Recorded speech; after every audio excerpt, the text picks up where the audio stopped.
cambia también lo profundo, cambia el modo de pensar, cambia todo en este mundo. Cambia el clima con los años, cambia el pastor su rebaño, y así como todo cambia, que yo cambie no es extraño.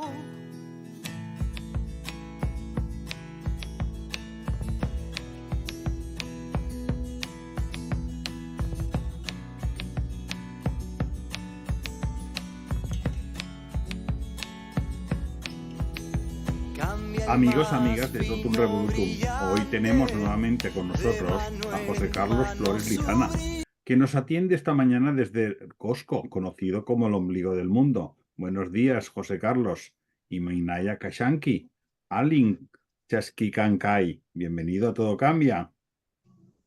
Muy bien, gracias. Allí mi Kashani, Cancunawan Cusca Caspaimi. Estoy contento de estar con ustedes y estoy bien. Recíproco. Y como cada semana también nos acompaña Edgardo, nuestro coach, terapeuta sistémico y profesor de filosofía. Buenos días, Edgardo. Gracias también por compartir este espacio. Buenos días, Salvador. Muy buenos días, José Carlos. Encantado de conectarnos nuevamente con el ombligo del mundo, con todo lo que tú nos transmites de esa región del mundo que es llena de sabiduría y llena de cultura. Gracias, José Carlos. Con mucho gusto siempre. Poder compartir con ustedes que se interesan, ¿no?, por nosotros y nos dan una ventana para llegar a mucha gente que le interesa conocer parte de la historia de nuestra nación y de nuestras regiones, ¿no? Gracias. Un gozo poder divulgarla, esta cosa que es tan importante y que debemos potenciarla todos. José Carlos, tu trayectoria es realmente muy interesante porque siempre has estado vinculado a todo lo que tiene que ver con la promoción de las personas andinas o que pertenecen a pueblos originarios. Tu compromiso con tu gente es un aspecto fundamental para ti. Estamos convencidos que tu raíz andina tiene mucho que ver. Cuéntanos, por favor, alguna etapa que consideres muy importante en tu trayectoria, algo que para ti sea difícil de olvidar y, por lo tanto, una lección de vida. Bueno, creo que estaba pensando, ¿no?, que un tema que puede aportar a los oyentes como a todos nosotros es cómo empecé a escribir yo. Desde muy muchacho empecé a leer y hacía resúmenes de los libros que leía. Entonces, ese ejercicio de escribir y de resumir creo que ha sido la base para poder escribir de las muchas cosas que he escrito, ¿no? Más o menos tengo 8 libros publicados, 3 de ellos en la Universidad Católica del Perú y otros en distintas instituciones del país. Perdón. Entonces, el tema que me parece que puede ayudar a mucha gente es la importancia de escribir, de ser testigo, escrito, vamos a llamarle así, de lo que va viviendo uno, de lo que va sintiendo, de lo que va aprendiendo, escuchando. Casi todos mis libros son testimoniales. Por ejemplo, tengo un escrito que lo pensé mucho para los jóvenes de nuestro país, que se llama 25 relatos para no olvidar. Son 25 escenas, diríamos así, de la época de la violencia que vivió el país tan dura y tan cruelmente. Entre los años 1980, Sendero Luminoso se levanta, toma las armas y le declara la guerra al Estado peruano, a la sociedad peruana, porque ellos pensaban que esa era la solución para los problemas de los andinos. Y de ahí la importancia de escucharlos, a pesar de las barbaridades que han dicho y han hecho. Ellos tenían una visión de la sociedad peruana que a muchos jóvenes les atrajo. Y por eso se enrolaron en esa batalla que desde un comienzo yo la sentía como perdida, porque era tremendamente cruel, tremendamente radical, donde el otro no tiene derecho a existir. Bueno, entonces, mi trayectoria en ese sentido de escribir, yo la considero muy importante, porque en otro libro que Mario Vargas Llosa comentó, en el año 2012, me sacó un artículo muy bueno que se llama Una temporada en el infierno, donde yo les regalé personalmente mi libro a él y él escribió a la semana más o menos un texto en su columna en El País, precisamente, Piedra de Toque, donde reconoce el valor de mi testimonio, ¿no? Del libro. Y lo compara pues al texto de Rimbaud, que tiene precisamente ese mismo nombre, Una temporada en el infierno. Entonces, el tema de escribir ya se me ha hecho un hábito. Yo tengo, ya he pasado los 70 años y sigo escribiendo y sigo aportando, pienso que de esa manera, a mi país, a mi gente, a mi pueblo y a los que no tienen voz. Porque, como dice el adagio latino, ¿no? La palabra se la lleva el viento, la palabra, el escrito permanece. Entonces, este tema de escribir, yo lo considero una cosa importante para toda persona que quiere colaborar y transmitir sus pensamientos, sus sentimientos, porque los textos permanecen y llegan a muchísima gente, ¿no? La importancia de la lectura, por tanto, es clave, como la escritura. En el país, en el Perú, no se escribe mucho, comparado con la Argentina o comparado con México. Somos un país casi de tradición oral, y curiosamente el quechua también, por eso. El quechua no se ha apropiado de la escritura, que debía ser un instrumento más para poder defender esta lengua. Gracias a Dios y a la tecnología, el quechua actualmente se puede escribir en el teclado normal de una computadora, y eso ha sido fantástico. Una de las pocas lenguas indígenas de América incorporadas a Google es el quechua. Uno puede encontrar todo lo necesario para escribir en quechua. Bueno, eso creo que sería lo que yo quisiera resaltar de la importancia de escribir. Ha sido muy interesante todo lo que nos estás contando, muy a tener en cuenta por todos. Gracias por compartir parte de tu bagaje cultural, de esa riqueza personal que es nuestra historia. José Carlos, en programas anteriores hablamos de las culturas de los pueblos originarios. Hoy queremos hablar de una realidad viva, que es el proceso que viven las culturas, pero nos gustaría empezar por algo más cercano y atractivo para cualquier interés. Como cuzqueño, desde el punto de vista cultural antropológico, ¿qué le dirías a alguien que quiere visitar el Machu Picchu? ¿Qué debo mirar? ¿Qué va a encontrar? ¿Qué le puede servir de referencia? Bueno, Machu Picchu, les cuento así cosas un poco personales. Yo la conocí cuando tenía 12 años, aunque había pasado muchas veces por abajo. La ciudadela inca, o la yacta, le llaman yacta, en quechua significa pueblo, ¿no? El pueblo antiguo de Machu Picchu está, ustedes saben, como una especie de colina bien alta, ¿no? Protegida por un río que pasa por abajo, y es una ciudad que, según los arquitectos, el 70% de las construcciones son base para lo que construyeron encima. O sea, hay un trabajo previo impresionante para evitar, por ejemplo, ¿no? El que la ciudad se dañe con tanta agua como llueve. Esa zona, como es ceja de selva, tiene mucha agua, y por tanto los suelos son muy endebles para la construcción. Entonces, Machu Picchu tiene una construcción previa de infraestructura o de subterránea impresionante, con manejo de aguas, con movimiento de tierras, etcétera, para poder construir lo que después es la ciudad. Eso, por ejemplo, solo arquitectos e investigadores han ido percibiendo eso. Machu Picchu también es una ciudad todavía, a pesar de que ya ha cumplido los 100 años de descubierta, no es suficientemente conocida.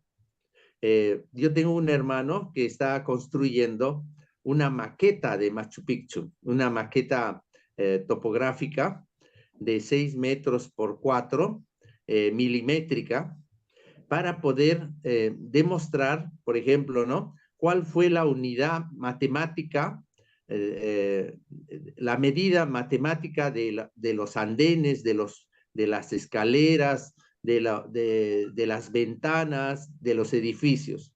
El equivalente al patrón metro, sería el equivalente al patrón metro, digamos. Así es. ¿Qué unidad matemática usaron? Eso no, yo hasta ahora no sé, por ejemplo, ni creo que todavía esta gran investigadora de las líneas de Nazca, la María Reich, ella era matemático, ella no era arqueóloga.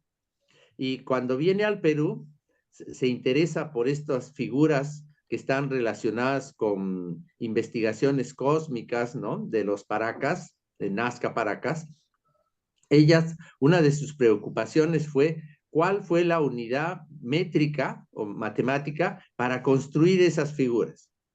Y se dedicó precisamente a eso. ¿Y se pudo lograr descubrir? Sí, ella sí. En el caso de las líneas de Nazca, las figuras esas que muchos la relacionan con visitas de extraterrestres, etcétera, sí descubrió eso. Fue precisamente una de sus preocupaciones como matemático que era ella. En Machu Picchu, y yo he visto un video, han construido un video de cómo está construida la ciudad subterráneamente. Todas las miles de piedras, miles de andenes y de estructura que trabajaron para poder sostener bien la ciudad. Eso es algo que admira, ¿no? Y no es suficientemente valorada. Yo escribí hace 3 años, en la época de la pandemia, un artículo entre quechua y arquitectura. Curiosamente, los vocabularios quechuas de la colonia desde 1500, desde que llegan, pues, ¿no?, desde los primeros misioneros que empiezan a recoger vocabulario, no se preocuparon demasiado en lo que era la ciencia andina. Se preocuparon más en las creencias sobre los dioses, sobre los demonios, sobre los mitos relacionados a los apus, a las divinidades de los cerros, ¿no? Ese vocabulario sí lo recogieron, pero el vocabulario matemático de puentes, canales, acueductos, etcétera, etcétera, lo que diríamos la ciencia matemática y arquitectónica, se ha perdido definitivamente, yo creo. Pues habría una cultura ahí para poder hacer todas esas infraestructuras que debía tener un nivel, vamos, de primera talla. Así es, y vocabulario preciso. Eso es lo que a mí me llama la atención, que no hay. Claro, para hacer lo que has dicho. Sí, sí. Sí, pues. Está ya definida cuál era la finalidad. Todavía no queda muy clara la finalidad de Machu Picchu, ¿verdad?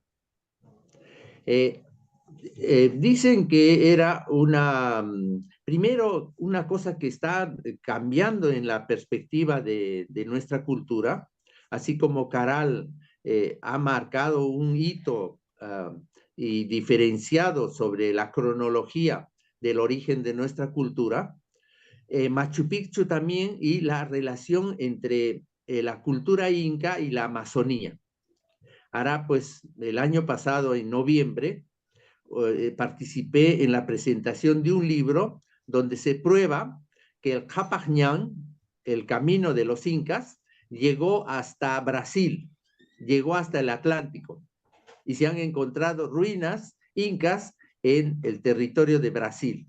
o sea, ya al otro lado del mar, cosa que no se tenía conciencia de eso. Entonces, Machu Picchu es una entrada a la Amazonía, porque está en la ceja de selva.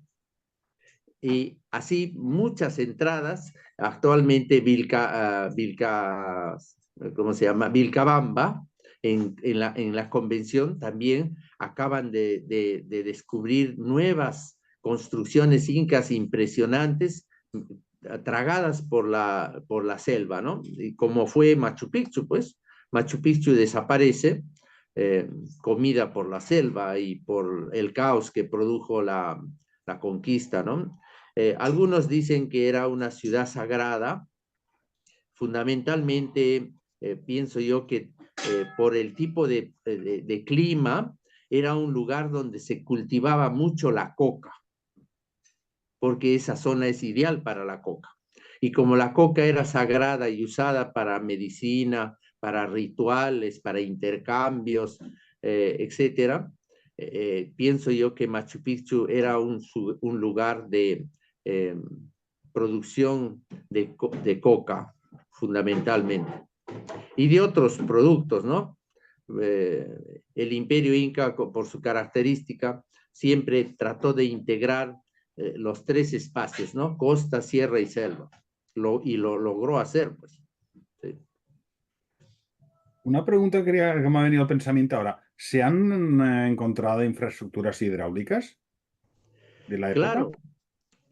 Mira, por ejemplo, ¿no? Se dice, en el Perú no se ha valorado suficientemente la canalización del río Vilcanota. El Vilcanota es el río que empieza en el Divorcium Aquarium entre Cusco y Puno, ¿no? Ese río empieza en Puno, atraviesa, se viene hacia el Cusco, y del Cusco se mete a la selva, ¿no? Este río fue canalizado desde su comienzo hasta Machu Picchu, y eso no se ha valorado todavía. De Diríamos, sabiduría, ingeniería y vamos, ingeniería y todo. Un saber que es lo que has dicho tú, que no se ha sí, documentado, por desgracia. sí, pues, y recién estamos tomando conciencia que son más grandes, según yo una vez leí eso, que el trabajo que hay para canalizar el río Vilcanota desde La Raya hasta Machu Picchu es más grande que cualquiera de las construcciones que hicieron en Egipto para controlar el Nilo. Importante. ¿Querías hacerle alguna pregunta tú, Edgardo, al profesor, a José Carlos? Eh, yo creo que lo más interesante de todo lo que estamos hablando es cómo esta historia que está ahí en todas las culturas de los pueblos andinos todavía tiene mucho que decir. Y uno de los principales vehículos creo que son, por una parte, la lengua y como bien nos has explicado también, el poder recoger todos los testimonios, todo lo que podamos, ¿no? Para que no se pierda esa cultura. Hoy en día, pues, corremos el riesgo de que lo que no está eh, puesto en Internet, ¿no? Parece que tienda a desaparecer. En ese sentido, qué importante creo poder contribuir también nosotros a que se conozca todo esto, José Carlos. Así es, sí. Una de las tareas, yo siempre digo que el Perú es infinito, infinito en arqueología, por ejemplo, ¿no? La inversión en arqueología es pobre todavía. Acaba de salir un pequeño video sobre la cultura Wari, por ejemplo, ¿no? La cultura Wari es el imperio Wari, se calcula que existió desde el siglo XI desde el siglo VI hasta el siglo XI, hasta que surgen los incas. O sea, los Waris son el primer imperio andino y cuya capital estaba en Wari, que pertenece a Ayacucho. La capital del imperio Wari, cuando llegan los españoles, ya había desaparecido, invadida y quemada por los incas. Actualmente el territorio de la ciudadela Huari, que era la capital, inmensa, apenas se ha descubierto el 2%. Imagínate, el 2% de cientos de hectáreas de trabajo que hay ahí. El arqueólogo que dirige los trabajos en Huari es amigo mío, se llama José Ochatoma Paravichino. Es un huamanguino, alumno de la Universidad San Cristóbal de Huamanga. Junto con su esposa ya ha recibido premios por los descubrimientos que está haciendo, porque el imperio inca es heredero de la cultura Huari, ni hablar. O sea, el imperio inca quizás es el más conocido, pero no, y el más valorado por el Cusco, por Machu Picchu, por el Japajñán, ¿no? Pero la experiencia histórica que hay detrás de la cultura inca es inmensa, empezando por Huari, el imperio Huari, el imperio Tiahuanaco, el imperio, la cultura Chavín de Huántar, y más para atrás ya nos encontramos con Caral, ¿no? Que es la madre, diríamos, el comienzo de nuestra cultura, que se calcula 7.000 años más o menos, ¿no? Entonces, esa conciencia mayor que tenemos de una continuidad histórica y de una herencia muy grande de acumulación de conocimientos, eso es importantísimo cada vez más para los peruanos y para los peruanistas que les interesa conocer, ¿no? Nuestra nación y de dónde venimos. Como dice el adagio africano, ¿no? Cuando no sepas a dónde ir, por lo menos debes saber de dónde vienes.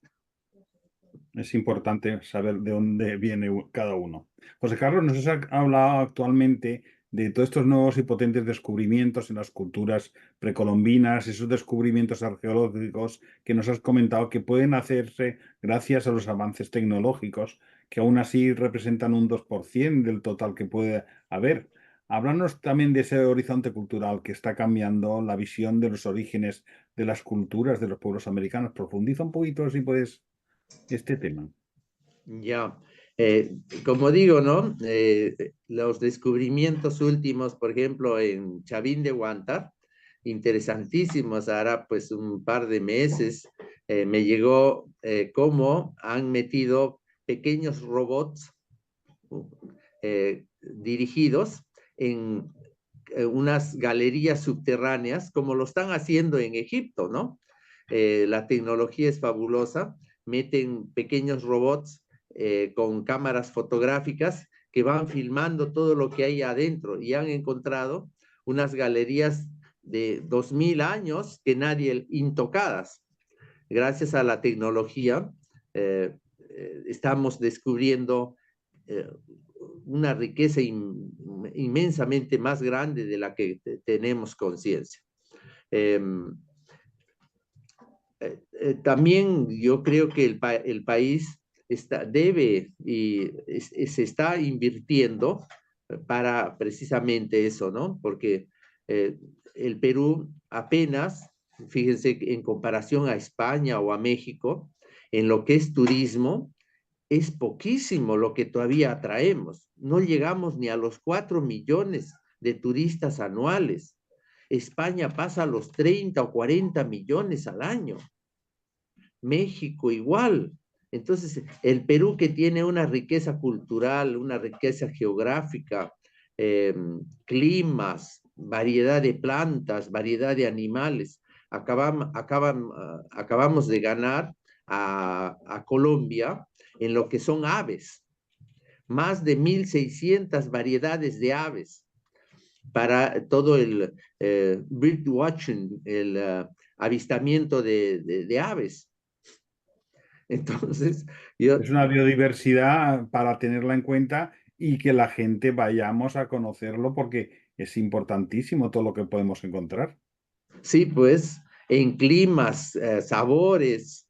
Hay un artículo muy bueno de Gastón Acurio, el chef este que se ha hecho famoso.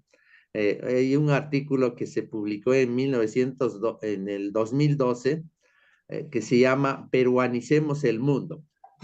Y Está muy él bien. habla que el Perú tiene lo que el mundo pide. Por ejemplo, Ajá. ¿no? Sabores exóticos, únicos, exclusivos, con magia, con mística. Y él dice, pues, el mundo quiere eso y el Perú lo tiene. Entonces, el problema también en ese artículo dice, el problema del Perú no es el Perú, sino los peruanos. Me ha venido una pregunta al pensamiento ahora en este momento, José Carlos, sobre esas culturas primigenias, ¿pueden tener una similitud o paralelismo en el tiempo con el antiguo Egipto o coetáneas? Sí, pues, sí. Por ejemplo, en tema de momificaciones, se han encontrado momias con tratamientos muy parecidos a los que se usaban en Egipto. Lo mismo, por ejemplo, en lo que es fundición de metales. En la cultura mochica chimú, que es una cultura que se desarrolló entre Lima y Piura, ¿no? En la costa peruana, hicieron aleaciones que en la Edad Media recién se descubrieron y ellos ya lo habían hecho en 1200 años antes, Vaya, en son el cosas. manejo de metales, por ejemplo, ¿no? Ahí tenía que haber Cosas. una cultura y unos conocimientos que qué pena que nos hayan podido recopilar porque nos encontraríamos verdaderas joyas que hay que investigar. Así es, sí. José Carlos, explícanos claramente qué es el mestizaje. Ayúdanos a entenderlo en su contenido conceptual y en su realidad dinámica. Bueno, creo que es un tema muy rico el mestizaje, ¿no? Cuando ustedes me dijeron que íbamos a desarrollar esto, empecé a leer y a repasar temas sobre el mestizaje. Primero, conceptualmente, mestizaje se le llama a la mezcla de culturas, ¿no? O al encuentro de culturas o al conflicto entre culturas, ¿no? Entre etnias. En el fondo, el mestizaje se puede entender como fenómenos étnicos, ¿no? Raciales. Hoy día ya no se habla tanto de razas, como de etnias, ¿no? Son fenómenos también culturales que abarcan todos los aspectos de la cultura de los pueblos que se encuentran. Entonces, el término mestizaje está muy vinculado a procesos históricos, ¿no? A fenómenos históricos, y entre ellos, uno de los más significativos para nosotros, como España o el Perú, es el mestizaje con el descubrimiento de América.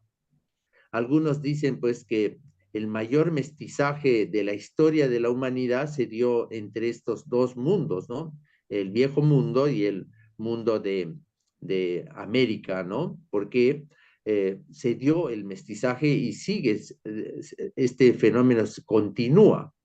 Mestizaje de rasgos raciales como de música, danza, lengua, alimentos, conocimientos, religión, leyes, etc. El mestizaje, para algunos, y yo reflexionando, ¿no? Cómo cada una de nuestras naciones, si uno compara el proceso de mestizaje entre España y el Perú, vamos a llamar así, y entre Inglaterra y Estados Unidos, qué diferencia tan grande, Abismal, abismal. tremendamente distinta. Y también en América, yo tengo raíces chilenas, eh, mi madre era chilena, y yo cuando estuve en Chile me di cuenta que el mestizaje de los colonizadores chilenos, españoles que llegaron a Chile, no se casaron con los mapuches, como sí se casaron los españoles con las indígenas peruanas. ¿vale? Ese fenómeno interesantísimo, ¿no? Y de ahí Claro. viene la palabra misti en quechua. Tú eres misti, te dicen misti, cuando un campesino te dicen, tú no eres runa, ¿no? Tú no eres indígena, tú eres misti, quiere decir que tú tienes ya sangre blanca en tu identidad racial. Entonces, de ahí también misti o mestizo. También en el Cusco, en mi tierra, clarísimamente diferenciamos la ropa de un mestizo, de una mestiza, con la ropa de un indígena o de un indígena varón, ¿no? Y la ropa era una de las maneras para distinguir entre diríamos, estos procesos y estas recomposiciones de la identidad de nuestros pueblos, ¿no? América, para muchos españoles, es mestiza y también para muchos historiadores peruanos es mestiza. Pero el término mestizo también tiene algo de conflicto. Yo creo que hay que entenderlo de esa manera también. José Sería Carlos, sí. ¿Cuál sería el conflicto? que como han sido sociedades estamentales, ¿no? Y como son sociedades también bien diferenciadas, los conflictos se han dado desde un comienzo por la lucha del poder. Me parece a mí que detrás está el tema del poder. ¿Quién manda? Cuando llegan los españoles, se apoderan de la tierra, se apoderan de las minas, se apoderan de la gente. Entonces el indígena se siente pues excluido y no solo excluido, sino utilizado.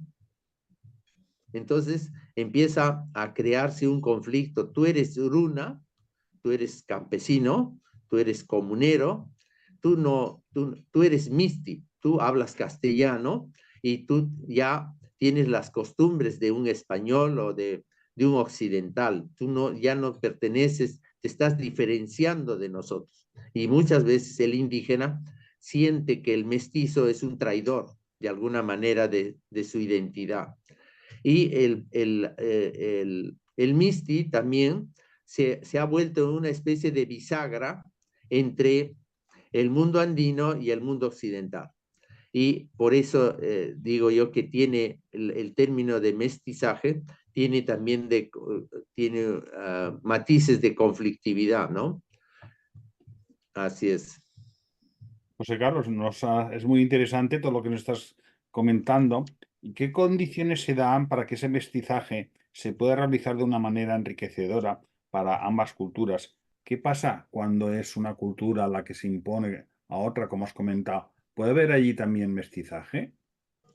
De hecho, yo pienso que curiosamente en el Perú el mestizaje se hizo más rápido que en otras zonas del territorio, porque cuando llegan los conquistadores se encuentran que acá no eran tribus como las de Centroamérica. Cuando Colón llega a Centroamérica, se encuentra con poblaciones guerreras y con un poco, vamos a llamarle así, desarrollo cultural. Entonces, no hay casi una incapacidad de diálogo con esas culturas. Ahí muy rápidamente se llegó al conflicto. En cambio, cuando llegan al Perú, se encuentra una sociedad organizada, mucho más poblada, mucho más culta, vamos a llamarle, en su identidad, mucho más desarrollada. Entonces, de ahí les parece natural que los españoles puedan casarse con las descendientes de los reyes incas, pues. Y de hecho pasa así, ¿no? Empieza a darse una relación racial, étnica, de encuentro, vamos a llamarle así, biológico de estas sociedades. Y eso hizo más posible el surgimiento de una identidad nacional también más integrada, ¿no? Porque a pesar de que pueda haber conflicto, pero también hay un proceso de integración, ¿no? De comprensión, de aceptación de la realidad. En cambio, por ejemplo, en Chile, empezando con los incas, los incas llegaron hasta Santiago, hasta la mitad del país. El Capañán, las dos grandes invasiones que tuvo, ocupaciones que tuvo el Imperio Inca en Chile, llegan hasta allí y voltean hacia Argentina. Y los mapuches se mantienen en la parte sur, siempre beligerantes y jamás dominados. Entonces, no puede haber mestizaje si no hay aceptación, o lo que hoy día llamamos procesos de interculturalidad, ¿no? Donde nos enriquecemos con la cultura del otro, nos aceptamos, nos valoramos y creamos algo nuevo. Yo creo que el mestizaje más positivo es aquel que mira hacia adelante, ¿no? Y saca adelante y saca lo mejor de cada una de las partes, vamos a llamarle. Vamos a intentar por lo menos que sea al mismo nivel, dentro de esa mezcla buscar un equilibrio, digamos, sería, ¿no? Sí, yo pienso que sí. José Carlos, por ejemplo, ¿qué ha significado para los países americanos la aculturación? Son un ejemplo de esto las tribus indias norteamericanas que has comentado hace un momento, ¿no? Sí, pues aculturación normalmente se considera como la muerte de tu cultura, ¿no? José María Arguedas, uno de nuestros literatos más importantes de origen andino, aunque él era hijo de un misti, vamos a llamarle, porque era hijo de un abogado cusqueño que nace en Apurímac. Él aprende el quechua como primera lengua y a los 9, 10 años aprende el castellano. Y cuando ya se desarrolla, decíamos que José María Arguedas es diríamos, un mestizo, pero de origen de raíces andinas tremendamente marcadas por su niñez, ¿no? Su orfandad, cuando muere la madre, él se va a vivir con los campesinos y los campesinos lo acogen como su familia. Y por eso él tiene un cariño especial muy grande con lo andino, con lo quechua. Él aprendió el quechua, el castellano a partir de los 10 años. Entonces, su primera identidad psicológica, mental, cultural es el quechua. Él, después de que desarrolla su carrera como literato, fue acusado de no expresar el mundo andino real. Entonces, hay una famosa conferencia donde él se defiende y dice: yo no soy un aculturado, yo no soy un aculturado, yo soy una persona que defiendo mi cultura y trato de transmitirla, trato de transmitir esa identidad, ese proceso, ¿no? Yo soy demonio cristiano, dice, que hablo en quechua y me río en castellano. ¡Qué bueno! Sí, entonces como te das cuenta, ¿no? Él sentía dentro de sí mismo esa conflictividad, pero a la vez esa realidad. Claro, era una vivencia que tenía él. Sí, y eso en el Perú para muchos no está resuelto. Es algo que a veces en su interior extrañan y añoran lo andino, pero como lo andino en muchos casos ha sido despreciado, es como despreciar parte de ti, pues, ¿no? Pues es lo importante lo que has dicho antes, saber de dónde venimos, porque es la raíz de dónde estamos ahora. ¿Por qué estamos aquí? Porque antes venimos de aquí, pero que es con orgullo, no mirarlo de una manera peyorativa, ni mucho menos. Es que es una Así cosita que ha es. estado ahí, vamos, con mucho valor. Sí. Puede José ser, Carlos. Sí. José Carlos, que me gustaría mencionar para los escuchantes que una de los grandes escritores como José María Arguedas termina como una tragedia al suicidarse, quitarse la vida, que de alguna manera mm, siempre nos planteamos si no es una de las metáforas de lo que a veces sucede con el pueblo, con la gente peruana, que le duele tanto en el fondo esa dicotomía que no ha logrado una verdadera integración entre esa alma mitad india y mitad española. Yo creo que Así tu es. punto de vista es importante en este aspecto. Sí, yo creo que em, la conflictividad, regresando un poquito a la conflictividad, ¿no? Tiene que resolverse y tiene que aceptarse y tiene que enriquecerse, porque mirar al pasado nada más y andar buscando culpables, creo que no es nada positivo desde ningún punto de vista. Y de ahí la importancia de reconocerte y no solo reconocerte, sino aceptarte y valorarte y desde lo que eres tienes que pensarte a ti mismo como persona y como sociedad. Ahí el paso entre lo individual y lo colectivo es importantísimo. Y de ahí también la importancia del quechua en la educación, ¿no? Para que se Si, quiera si se tiene que conocer. Para que se pueda querer se tiene que conocer. Si no lo conoces, no lo puedes apreciar ni querer. así es, totalmente. Y de ahí la importancia, pues, de afirmar las dos realidades. Nosotros somos pueblos mestizos.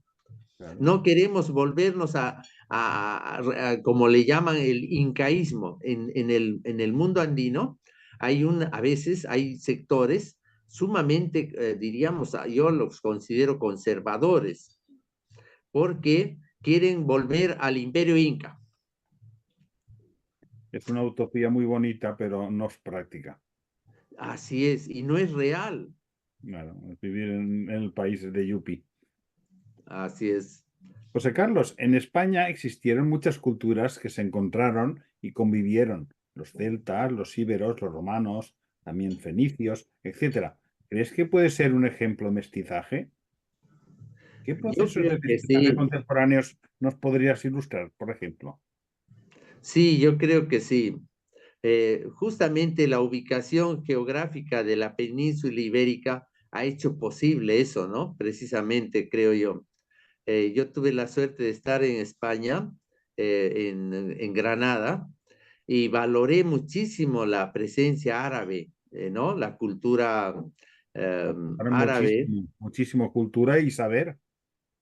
Así es. De la importancia de 7 siglos estuvieron en España En y Valencia existe, marcaron. perdona, existe un tribunal de las aguas que las reminiscencias es los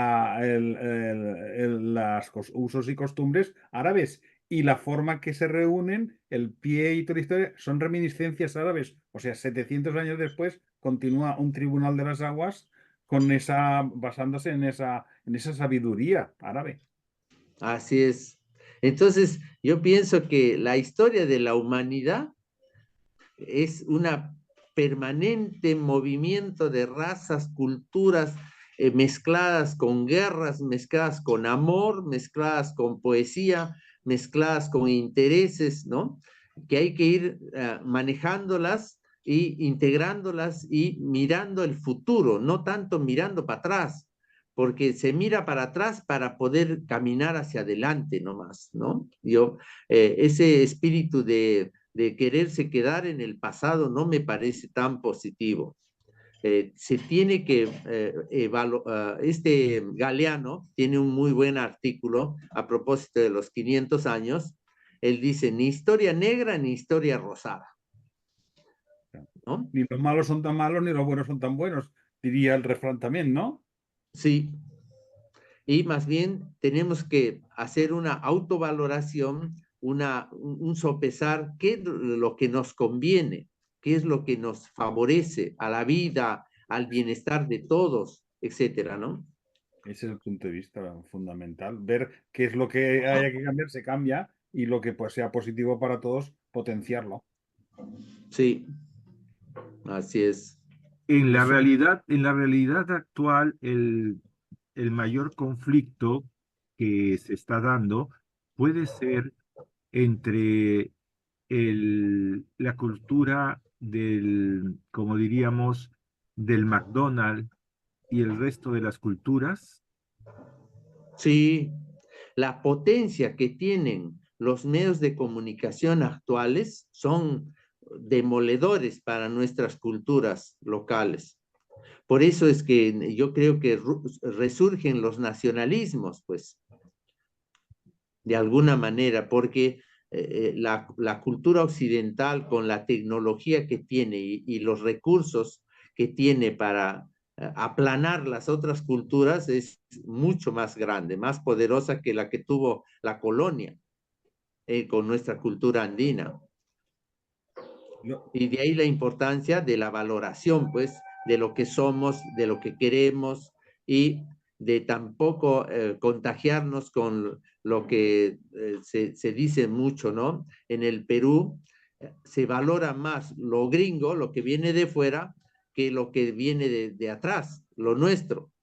Y eso hay que estar muy atento, ¿no? Hay que estar abiertos a las otras culturas, pero no para imitarlas ni ser seguidores incondicionales, al contrario, para evaluarlas, sopesarlas e incorporarlos en nuestro conocimiento desde lo que somos, desde lo que necesitamos, de lo queremos, etc. Efectivamente, esa es la esencia de cómo debe ser interpretada la cultura. Una pregunta, si es posible. Desde toda tu exposición y de todo lo que estamos aprendiendo en este programa para nuestros escuchantes, yo creo que lo que podríamos decir, yo también tú sabes, he sido discípulo tuyo en antropología, yo diría Mm. que lo que hay que tomar conciencia las personas del mundo de hoy es que estamos en un continuo mestizaje, ¿no? Cuando yo escucho Sí, las canciones que se hacen aquí, la introducción del cajón, las mezclas, los rock en quechua y así tantas expresiones muy ricas. Y yo creo que me gustaría que nos lanzaras ese reto, ¿no? De apreciar justamente el valor de lo mestizo, porque no hay nada puro en nuestro mundo actual. claro, así es. Eh, por ejemplo, yo tengo una hija que canta, es soprano, está en Viena, y estamos haciendo una traducción de una canción de María Grebe, una famosa canción, esta compositora de origen español, radicada en México. mm, Tiene una canción que se llama Júrame, júrame que aunque pase mucho tiempo, ¿no? La Preciosa. estamos traduciendo al quechua para que la cante en quechua, mi hija. Ay, qué bonito será. Esa exclusiva la tenemos que poner aquí, ¿eh? Así es que Ya, díselo a tu hija que tiene que estrenarla aquí. sí, justamente está preparando para su examen final Será una cantar esa joya. canción en quechua. Será una joya. Qué maravilla, ese es el mejor ejemplo de mestizaje, ¿verdad? Exactamente. Sí, Y será pues, más preciosa. y Te ya quería, estamos en camino. José Carlos, me ha venido al pensamiento ahora al hilo de lo que está comentando, que leí no hace mucho que en 1492 a los Reyes Católicos Nebrija le presentó la primera gramática del mundo de un idioma, en concreto era del castellano. Pero es que la segunda gramática a nivel mundial estructurada correctamente, que fue hecha por los franciscanos, los religiosos que vinieron a América, fue de un idioma, el nahual, la segunda gramática estructurada del mundo. El náhuatl, Sí, náhuatl. exactamente, ese. Y yo digo, Dios mío, qué cosa más curiosa, no lo sabía y casualmente surgió y digo, fíjate tú, qué valor hay que darle es que son tesoros las culturas que hay que mimar, cuidar, estudiar y potenciar, por lo que has dicho Ah, tú. así es, sí, pues es que muere una cultura, morimos todos. Morimos todos porque se pierde una riqueza inconmensurable. Así José es. Carlos, nos has dado unas charlas que nos has dejado con ganas de aprender mucho más, porque es que nos lo haces súper ameno. Aquí hay un montón de temas que podíamos tratar y que a los escuchantes creo que les puede interesar, porque yo, vamos, Me han encantado. Muchas gracias por tu Salvador. presencia, amiga, por todo lo que nos enseñas y nos ilustras. Queremos dedicarte esta canción como un regalo musical que te muestra nuestra gratitud. José Carlos, despídete de tu audiencia invitándoles a conocer tu Cuzco histórico y cómo pueden encontrar tus libros y publicaciones, así como los que estén interesados en aprender quechua a través de tus clases. Bueno, gracias. Pueden buscarme en Google, José Carlos Flores Lizana, y ahí están más o menos 8 de mis publicaciones, ¿no? Libros, como también mis clases de quechua que sigo enseñando, quechua en sus 2 variantes, quechua cusqueño y quechua ayacuchano. Enseño a cantar, enseño gramática, enseño poesía en quechua, oraciones en quechua, por supuesto, también, y vocabulario especial también. Hay gente que, por ejemplo, del campo médico, quiere aprender quechua médico, entonces les doy pues todo lo que hay en ese campo. Igual quechua jurídico para abogados, y estudiamos y todos los términos de la cultura quechua para la jurisprudencia, ¿no? Mi teléfono es el 938 20 65 70. Ahí me pueden llamar con toda confianza y me tienen a su servicio en lo que les pueda ser útil. Muchas gracias. Gracias a ti por todo lo que nos estás aportando. Y sería interesante tomar nota para ver qué podríamos dar pinceladas para que la gente, al conocer una cosa de la lengua del quechua y su estructura y sus frases y en qué se emplea, pues al conocerla le puede entrar más curiosidad y querer aprender más. Si lo Así es. Presidente. Amigos, amigas de Todo Cambia, el mestizaje es una experiencia de todos los pueblos.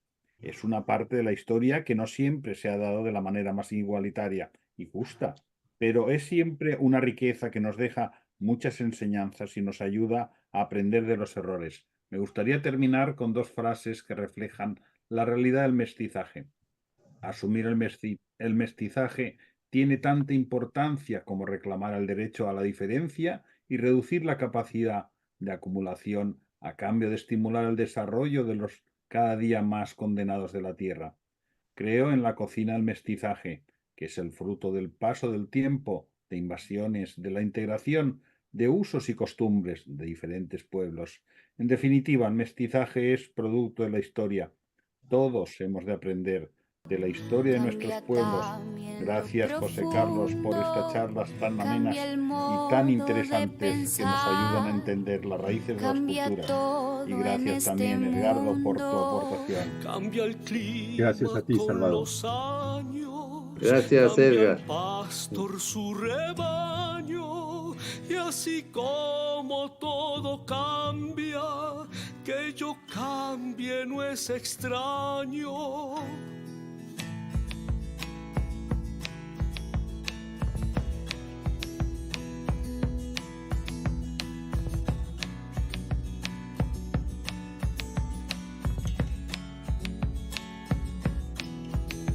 Cambia el más fino brillante, de mano en mano su brillo.